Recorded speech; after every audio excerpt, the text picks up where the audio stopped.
कैसा लगा उससे मिलकर, कैसा लगा उससे बात कर, कैसा लगा मेरा घर आकर, कैसा लगा मेरा मजाक। इन जुमलों में हम बोल रहे हैं कैसा लगा।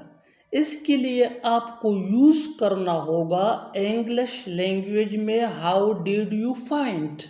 आइए कंप्लीट स्ट्रक्चर समझते हैं। How did you find plus other words.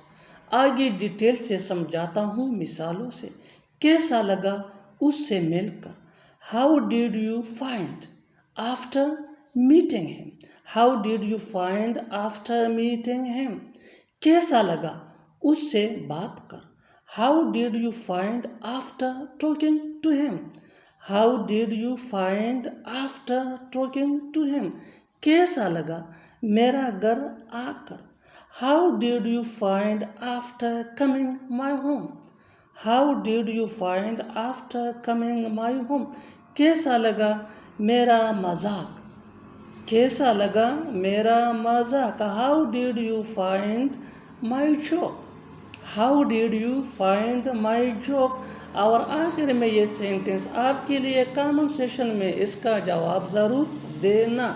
कैसा लगा मेरा घर, कैसा लगा मेरा घर। Subscribe English PS for more advance English sentence structure. Thanks मन।